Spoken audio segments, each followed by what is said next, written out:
भज मन श्री राधे। श्री राधे गोपाल भज मन श्री राधे। श्री राधे गोपाल भज मन श्री भगवान की जय। सतगुरु भगवान की जय। साथ अध्याय के 5 श्लोक बोले। ओम श्री परमात्मने नमः। अथ सप्तमोऽध्यायः। श्री भगवानुवाच सत्मनः पार्थ योगं युञ्जन्मदाश्रय असंशयं समग्रं मां यथा ज्ञास्यसि तच्छृणु। ज्ञानं तेऽहं सविज्ञानमिदं वक्ष्याम्य शेषतः। यज्ञात्वा नेह भूयोऽन्य ज्ञातव्यमवशिष्यते। मनुष्याणां सहस्रेषु कश्चित् यतते सिद्धये यततामपि सिद्धानां कश्चिन्मां वेत्ति तत्त्वतः। भूमिरापो नलो वायुः खं मनो बुद्धिरेव च। अहंकार इति यमे भिन्ना प्रकृतिरष्टधा। अपरेयमितस्त्वन्यां प्रकृतिं विद्धि मे परां।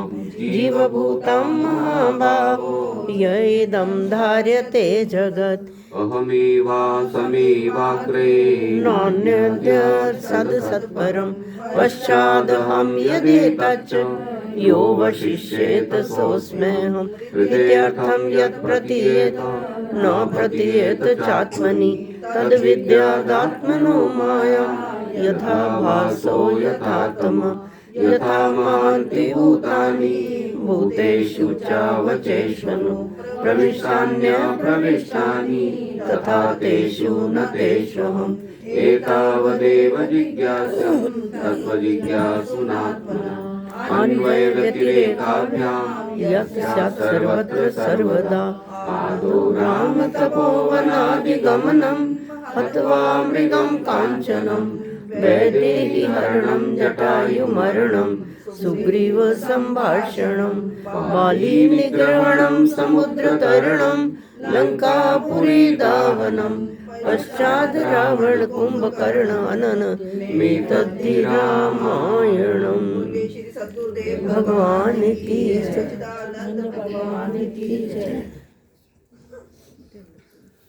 कार्तिकेऽहं करिष्यामि प्रातः स्नानं जनार्दन। प्रीत्यर्थं तव देवेश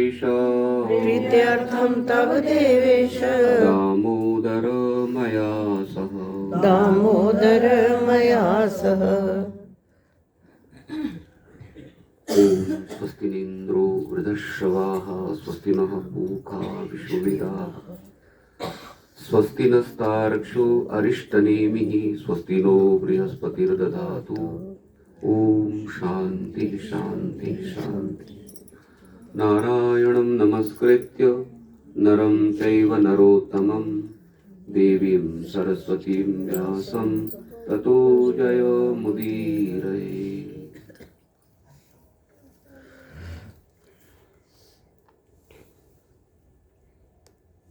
भगवत चरणानुरागी भक्तवृंद,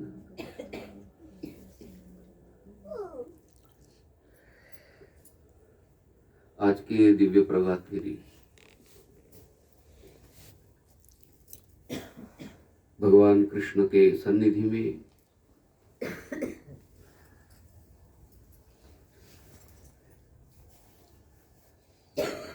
श्रीमती दयाबेन जी, श्रीमान गुप्ता जी, आपका नाम गुप्ता जी का? श्री कृष्णलाल गुप्ता जी, श्रीमती वृंदा, श्रीमान आशु, निशु,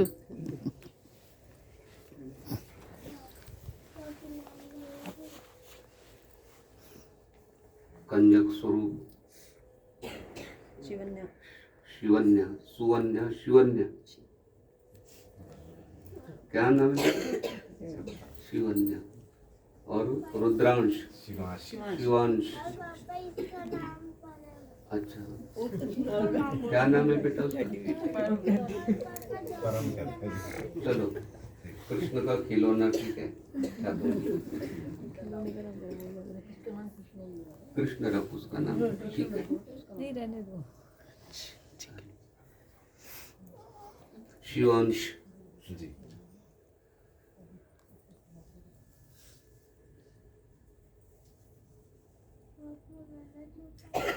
भगवत चरणानुरागी भक्तवृंद, पीछे बैठे हुए साधक लोग सभी को याद करता हूँ।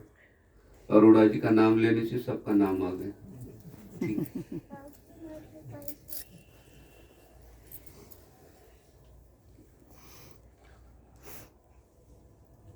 ये कार्तिक महीना भगवान को बहुत प्रिय है।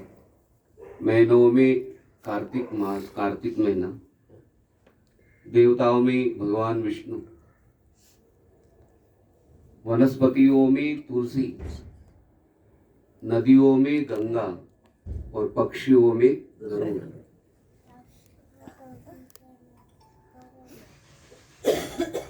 तुलसी दल की महिमा तो बहुत गाई है स्कंद पुराण और पद्म पुराण में।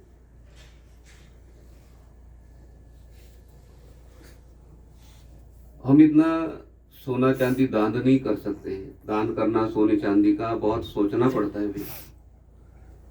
तो भगवान कृष्ण ने देखो हमारे लिए कैसे उपाय किया, कैसी युक्ति, ये साधक को दान करने का फल प्राप्त हो और उस दान के द्वारा साधक के पाप कर्म निवृत्त हो। प्रतिदिन आप श्रवण करते हो तुलसा जी की महिमा, कहते तुलसा जी का वृंदा का नाम लेने मात्र से ही कहते हैं कार्तिक मास का महीने का फल प्राप्त हो जाता है। सारे तीर्थ तुलसी के जड़ के पास निवास करते हैं और ये कार्तिक महीना हमारा पुण्य कमाने का सीजन है। तो आज दीपदान करना है। आज पूर्णिमा है, कल भी पूर्णिमा 4 बजे के बाद शुरू हुई है और उदय तिथि मानते हैं। एकादशी चाहे 7:30 बजे तक हो सवेरे, लेकिन वो एकादशी कहते हैं उदित तिथि, फिर 24 घंटे के लिए व्रत मानी जाती है। ऐसा अर्थ नहीं लेना भी 10 बजे तक एकादशी है और 11 बजे फिर भोजन करो, ठीक है। जिस साधक को पता नहीं होता भाई, जिसने कभी श्रवण नहीं किया, हो एकादशी तो 10 बजे तक है, चावल बना दो, सारी चीजें बना लो, ठीक है, ऐसा अर्थ नहीं लेना।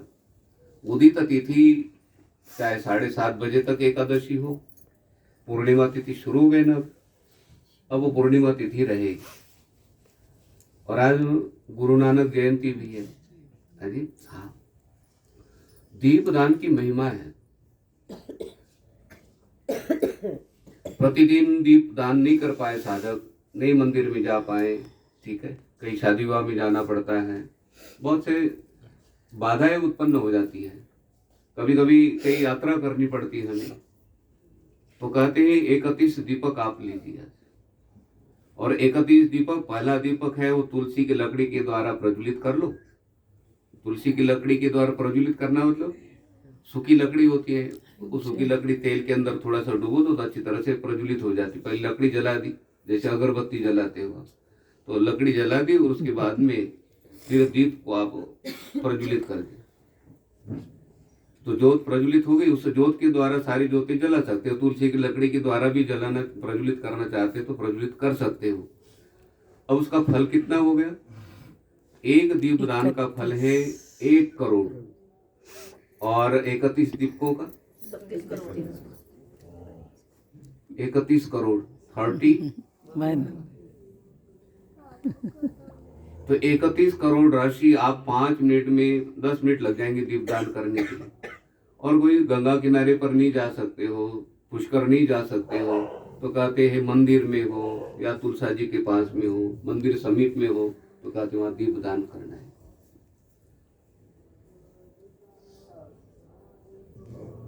गौतमी जो ब्राह्मणी है, उन्होंने सत्कर्म नहीं किए, सत्कर्म नहीं कर पाई वो, लेकिन ब्राह्मण देवता ने कहा कि देखो आपकी अवस्था बहुत हुई है, तो आप ऐसे कोई अनुष्ठान, कोई साधना नहीं कर पाएंगे, तो आप क्या करो, दीप दान करो।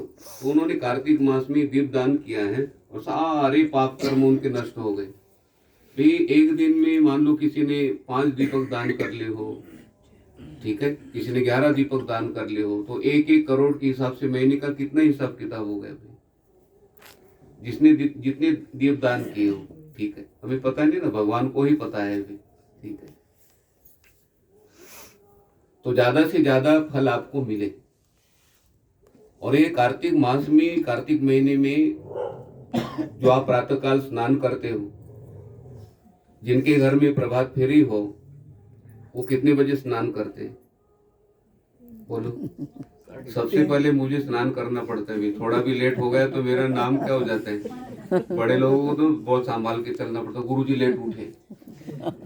ठीक है, आप लेट हो गए ना तो आपको कोई नहीं बोलेगा। आप लेट भी आ गए हो तो कोई नहीं बोलेगा, लेकिन बड़े व्यक्ति के लिए हाँ जी, हाँ ठीक है। मोदी जी ने थोड़ा सा ऐसा वाक्य कहा, मोदी जी ने कहा, मोदी जी ने कहा, लेकिन ऐरो गैरो न तो करो। गाँव में कितने बोलते, कौन बोलते?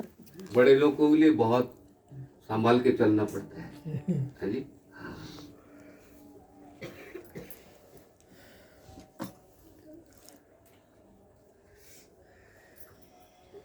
विषय कहाँ पर चल रहे हैं? तो प्रातः काल का स्नान देखिए कितना महत्वपूर्ण है। ये तो मैं आध्यात्मिक बता रहा हूँ, वैज्ञानिक दृष्टया भी प्रतिपादन करूंगा। तो प्रातः काल 3:30 बजे से लेकर आप 5 बजे तक, 5:30 बजे तक सूर्योदय के पूर्व पूर्व स्नान हो जाता है। तो भगवान विष्णु ने घोषणा कर दी है। भगवान विष्णु ने कहा, सत्यभामा को बता रहे थे कि सत्यभामा में कार्तिक मास में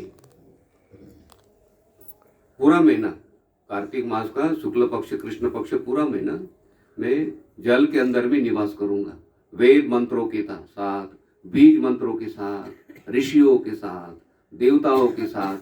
कहाँ पर निवास करूंगा मैं? जल में। बीज मंत्र देखो, ऐसे ऐसे मंत्र है, मंत्रों का उच्चारण आप नहीं कर सकते हो। और चारों वेद गाते भगवान की सन्निधि में, सारे जल के अंदर में निवास करते। और जिस समय आप 3:30 बजे स्नान करते हो, 4 बजे स्नान करते हो, 4:30 बजे स्नान करते हो, ठीक है, तो कहते आपको संपूर्ण बीज मंत्रों का अनुष्ठान करने का फल, चारों वेदों का पाठ करने का फल, ऋषि मुनियों के सानिध्य में रहने का फल, ठीक है, देवताओं की सन्निधि में स्नान कर लिया आपने, तो ये फल आपको प्राप्त हो जाता है। ठीक है, देखो ना, चारों वेदों के साथ में। ठीक है, तो कभी कभी हमें, मेरे पास में असीम गोयल जी बैठते ना, 2-4 लोग कभी उनके साथ में बैठते, तो बाद में गुरु जी हम आपके पास बैठे थे, गोयल जी के साथ बैठे थे, तो वो कैसे लगते भी? हाँ जी, और पेपर में आ गए, वो बहन पेपर लेकर दिखाएगी तो मैं ले देखो असीम गोयल जी के साथ खड़े हम। ठीक है,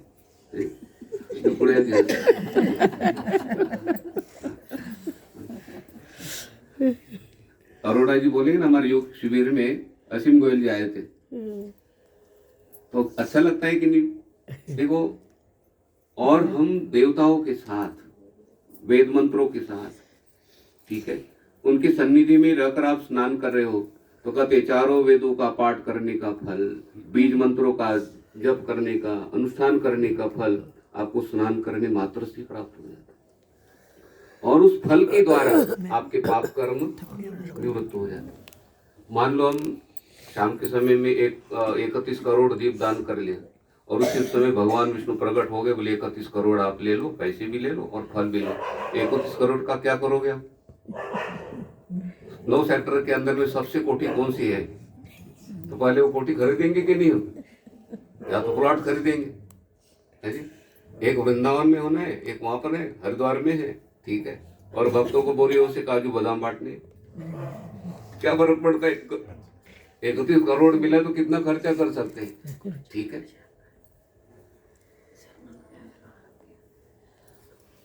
एक 31 करोड़ बोलना बड़ा आसान है भी, मैंने भी बोल दिया 31 करोड़, आपने भी बोल दिया 31 करोड़। 31 करोड़ दीपदान का फल सामान्य नहीं है जी। और आज आपके खाते में भगवान क्या करेंगे? 31 करोड़ जमा करेंगे। तो दीपदान किसी भी हालत में छोड़ना नहीं, ठीक है। और ये प्रातः काल का स्नान कार्तिक महीने में कहते, जो आप स्नान करते हो रास्ते पर प्रभात फेरी करते ना, कोई योगा के लिए जा रहा है, कोई प्रभात फेरी के लिए जा रहा है, कोई मंदिर में जा रहा है, 6 बजे तक ऑक्सीजन की मात्रा बहुत ज्यादा होती है, बहुत ज्यादा ऑक्सीजन की मात्रा होती है, और वो ऑक्सीजन आपके अंदर में चला जाता है, ठीक है। और एक सहन शक्ति कहते हैं आपको, मतलब ठंड के दिनों में जो बीमारियां, रोग होने वाले, उस रोगों को रोकते हैं। ये प्रातः काल स्नान करते हैं तो स्नान के अंदर में देवता तो है, वेद मंत्र भी है, और कहते हैं आप सरोवर में कभी स्नान करना, आप कभी हैंडपंप से स्नान करना, जो हैंडपंप से जल निकलता है ना, वो जल कोसा होता है। कैसा जल होता है? गंगा किनारे पर भी आप स्नान करो, किसी नदी में स्नान किया होगा प्रातः काल, मैंने स्नान करते होगी नदी में, सरोवर में या कुएं के जल से, वो जल कैसा होता है? भी कोसा कोसा लगता है ना, हल्का। हाँ ठीक है। वो क्या, उसके अंदर में पृथ्वी तत्व, वो पृथ्वी के अंदर से जल आ रहा ना। और नदी किनारे पर आपने देखा होगा सब धुआं धुआं धुआं निकलता है, जैसे जल गर्म हो रहा है तो क्या निकलता है, लकड़ियां जलाते हो तो ऐसे धुआं निकलता है भी वहां पे, जैसे कोहरा कोहरा बोलते हैं ना, लेकिन नदी किनारे पर ऐसे धुआं कोहरा जैसा लगता है, उसमें से निकलता है भी वो। तो उसका जल के साथ में कहते पृथ्वी तत्व का संबंध, ठीक है। और वो तत्व कहते उस जल के अंदर में स्नान कर लिया तो खुजली है, बहुत से रोग होते हैं ना, चर्म रोग कहते हैं, वो ठीक हो जाते हैं। और जिस साधक ने स्नान कर लिया उस साधक को होते ही नहीं, ये लाभ है। और ऑक्सीजन की मात्रा भी इतनी, मतलब 1 महीना तक आप ऑक्सीजन की मात्रा इतनी आपके शरीर में चली गई, आपको ठंडों को सहन करने की शक्ति प्राप्त हो जाती है। ये वैज्ञानिक लाभ है। वैज्ञानिक लोगों ने विचार किया भी, प्रातःकाल प्रभात फेरियां निकालते क्यों घूमते, तो उन्होंने ना, वैज्ञानिक लोगों ने घूम के देखा और मशीन से वो पूरा प्रयास किया उन्होंने, तो ऑक्सीजन की मात्रा बहुत ज्यादा बताई है जी। हाँ, ये भगवान कृष्ण का प्रणाम करते हो, प्रणाम करते ना, प्रणाम करने के बाद 2 घंटे तक आपकी श्वास की गति कम चलती है, इसलिए आयु बढ़ती है।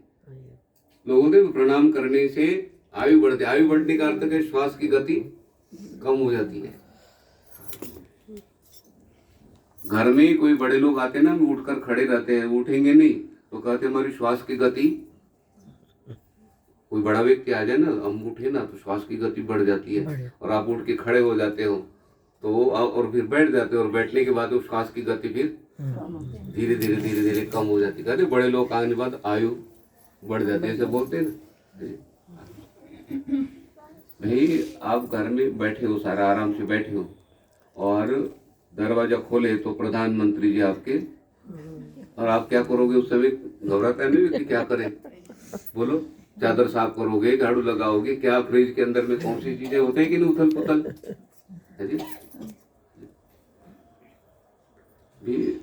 सभी को होता है ऐसे।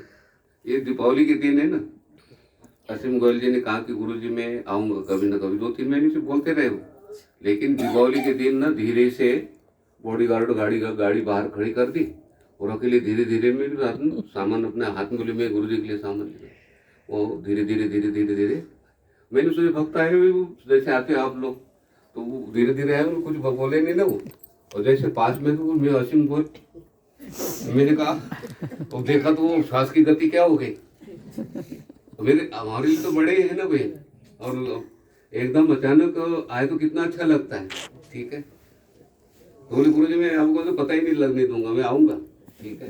तो जिस समय आए तो वो श्वास की गति क्या हो गई, और वो असीम बोलते मैं तो वहां से क्या है, वो गद्दी से थोड़ा सा ऐसे आ गया ना, मैंने कहा गुरुजी आप बैठे रहो, ठीक है। तो मैंने कहा 2-4 लोग होते तो स्वागत कर देते, बोले नहीं गुरुजी मैं ना वो ऐसे निकल के आया हूँ, 150 लोग वहाँ मेरे कोठी के सामने बैठे हुए, तो मुझे जाना है जल्दी, ठीक है। तो मेरे पास में जो काजू बादाम का पैकेट जो भी था ना, मैंने फटाफट वो क्या करे, तो श्वास की गति क्या हो गई, धीरे धीरे बाद में क्या हो गई, कम हो गई। तो मैंने विचार किया, मैंने देखा भी श्वास की गति बढ़ जाती है, ठीक है। इसलिए कोई ऋषि मुनि घर में आ जाए, गुरु जी आ जाए, कोई बड़े लोग आते हैं तो कहते हैं उनका स्वागत करना चाहिए।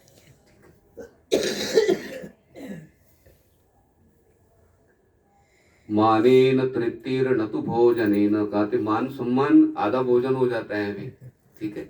जैसे शादी विवाह में जाते हैं ना, आइए बैठी यहाँ पर, इतना बोलने से कितना हो जाता है, और कोई बोले ना वहां पर तो वो गंभीरता से खड़े रहे इधर उधर, तो क्या होगा वो है जी। मान सम्मान नहीं किया। मैं केरला की बात कर रहा हूँ। कहाँ की? केरल समझे तो केरला, ठीक है, साउथ। हाँ, मान लो वहाँ पर कोई शादियों में और कोई बोले ना बैठने के लिए, उठने के लिए ना बोले, तो कितनी चीजें वहाँ पर बनी, खाने का मन करेगा क्या? बोलो। हाँ। माने न तृप्ति न तो भोजन है न, ठीक है। बहुत सा भोजन बना पड़ा है अच्छी तरह से, कितना टेबल के ऊपर, लेकिन छोटे बालों को चाटा लगा दिया। केरला की बात कर रहा हूँ। वो बहन बोलेगी तो आपका हलवा आपके पास रखो, हम तो जा रहे। माने न तृप्ति न तो भोजन न कहते, मान सम्मान से आदि तृप्ति हो जाती भाई। हाँ। वो तो भगवान कृष्ण ने भोजन किया क्या? भगवान कृष्ण 56 प्रकार का भोग बनाया था। शकुनी ने कहा कि राजा अपने घर में आने, दुर्योधन अपना नाम अच्छा हो जाएगा, वो किसी तरह से तू कृष्ण को मना।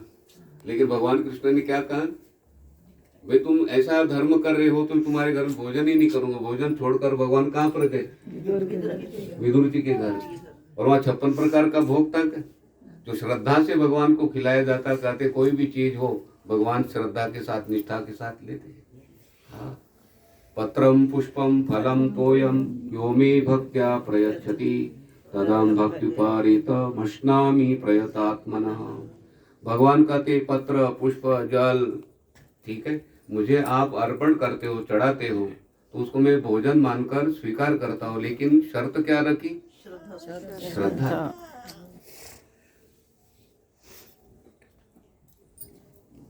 तदहं भक्त्युपहरित, ठीक है। श्रद्धा से, भक्ति से, निष्ठा से आप कोई चीज ठाकुर जी को चढ़ाते हो, उसी समय वो स्वीकार करते हैं। ये जो तुलसी की माला डालते हैं ना ठाकुर जी को, तुलसी दल चढ़ाते हो, कितने तुलसी दल होंगे उसमें? एक पत्ते का कितना? 100 मन सोना। और जो हमारे गले में माला कितने पत्ते होंगे उसके हिसाब करके आना कर, ठीक है। पुण्य कर्म कमाने का सीजन हमारा आज समाप्त हो जाएगा, सब शाम को 8 बजे। अब पुण्य कर्म जैसे तुलसी दल चढ़ाने का है, प्रभात फेरी में चलने का है, स्नान का जो फल बताया, भगवान बोले अब मैं जल के अंदर में निवास नहीं करूंगा, ठीक है। वेद मंत्र चले जाएंगे, ठीक है। लेकिन प्रातः काल कहते ये नहीं भाई, अब दूसरा फल बताया, कहते प्रातः काल स्नान करोगे आप कल से, तो कहते हैं गंगा में स्नान करने का जो फल है वो फल आपको प्राप्त हो जाएगा। तो हमें ना ये भगवान ने 1 महीना भाई जल्दी उस ठंडक के दिनों में उठने के लिए, हैबिट बनाने के लिए 1 महीना, तो धीरे धीरे आपकी हैबिट बनी ना, तो कल नहीं मानना कि भैया हो गई जी प्रभात फेरी, आप तो 8 बजे तक 7 बजे तक क्या है। हाँ। एक बहन को मैंने पूछा संडे को कितने बजे उठते, बोले गुरुजी बच्चे नहीं उठते, हम भी सो जाते। केरला की बात है ये, ठीक। तो हमारे मन के ऊपर वो प्रभाव पड़ जाने, कल तो छुट्टी तो है अभी, बच्चे तो स्कूल में तो जाना नहीं है, ठीक है, प्रभाव पड़ता है। लेकिन नहीं, हमारे साथ में ठाकुर जी हैं, ठाकुर जी के लिए स्नान करना है। वो विद्यालय में पढ़ते थे ना, तो गुरुजी डंडा लेकर आते थे, तो 4 बजे डंडा सब लगाया दरवाजे के ऊपर, सोया हुआ मिला तो उसको फिर प्रसाद भी। तो मैंने कहा गुरुजी आप डंडा लेकर आते हो, बोले जब आप बड़े हो जाओगे, आश्रम में रहोगे, भक्तों की सन्निधि में रहोगे, तो आपको लगे भाई गुरुजी आई डंडा लेकर, गुरुजी लेकर, तो कौन सा भी दिन हो तो आप क्या है जल्दी उठोगे। ये पानी का, डंडे का बहुत डर लगता है भाई, किसी वालों को तो पानी डालूंगा उठ, तो क्या होता है। हाँ, ठीक है। तो हमें प्रातःकाल उठने के बड़े लाभ है, ठीक है, जल्दी उठना है। मैं ये नहीं बोलता हूँ 3:30 बजे उठो भाई, ठीक है, 2 बजे उठो, ऐसा नहीं करता। 4, 4:30, 5 बजे तक कहते उठ जाना चाहिए, ठीक है। उसका बहुत लाभ है। ठाकुर जी कहते दिन के 12 घंटे होते ना, आप 1 घंटा पहले उठते हो तो कितने घंटे हो गए? आपका दिन 13 घंटे का हो गया। लोग बोलते 12 घंटे का, लेकिन आप 1 घंटा पहले उठे हो। कोई साधक 2 घंटे पहले उठे तो 14 घंटे का दिन हो गया।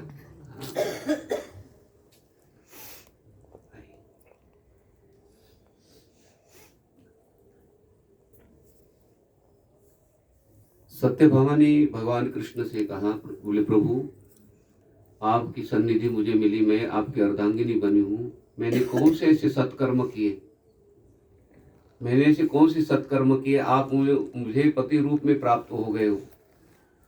भगवान कृष्ण ने हंसते हुए कहा कि आपने कार्तिक मास का व्रत किया। कार्तिक मास का व्रत क्या है? प्रातःकाल स्नान करना, और कहते हैं प्याज लहसुन का निषेध है इस महीने में। क्या? प्याज लहसुन का निषेध है। और मूली खाना हो तो कहते ब्राह्मण को दे कि फिर मूली खा सकते। उपाय भी बताया, लेकिन ये उपाय मैंने आपको बताया नहीं, महीना निकल जाएगी। ठीक है, तो आपको ज्यादा से ज्यादा फल मिले इसलिए। ठीक है, बस एक बहन बोल रही थी गुरुजी बस कार्तिक में ना हो जाएगा ना समाप्त, तो फिर आपको, हाँ बस आपके बहाने हमें भी। ठीक है, तो विचार चल रहा है कि ये थोड़ा सा नियम आप पालन करें। कार्तिक मास में पालन हो गया अभी, ठीक है, तो आपको कार्तिक मास का पूर्ण रूप से फल प्राप्त हो जाता है। इस महीने में क्या है, प्याज लहसुन खाने से क्या है ना, शरीर में उथल पुथल हो जाती है। इस महीने में वो ग्रहण करने की शक्ति शरीर के अंदर में नहीं होती है, इसलिए वो निषेध किया है। ठीक है, मसूर की दाल तो जीवन में कभी भी नहीं ग्रहण करना। मसूर की दाल मांस खाने के बराबर है, कहते हैं मांस भक्षण का दोष लगता है, इसलिए मसूर की दाल का भोग भी नहीं लगता भगवान को।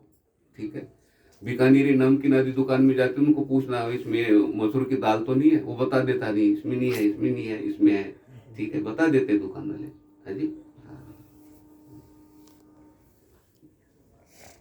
प्रेम से बात करें ना तो बता देते हैं। ठीक है, आप इतने बोलना, आप बहुत धार्मिक लगते हो और बहुत अच्छा आपका नाम भी है। तो प्यार इसमें मसूर की दाल तो नहीं है, बाद में बात करना, बता देते प्रेम से। ठीक है, अब अपनी वाणी मधुर वाणी हो ना, बहुत से काम हो जाते हैं, बहुत से काम हो जाते हैं। है जी, बैंक में जाके अच्छा व्यवहार करे तो आइए, तो शायद उधर से चेक लेकर इधर जाओ खिड़की के पास। ठीक है, मधुर वाणी अपनी बच्चों को भी मधुर वाणी सिखाए। हाँ जी, हाँ,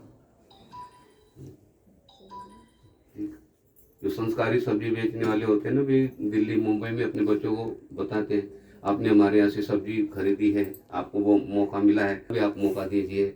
जी, मुझे बहुत अच्छा लगा, ऐसे सब बच्चे बात करके अच्छा लगता है वो। है जी, और वो बहन भी बोलते हैं नहीं उसी दुकान में जाओ, सब्जी उनसे ही लेनी है। व्यवहार है भाई। ठीक है, हमारे बच्चों की भी वाणी मधुर हो। ठीक है, उनको व्यवहार ज्ञान तो हमें सिखाना पड़ता है ना, माता पिता ही गुरु होते हैं भाई। ठीक है,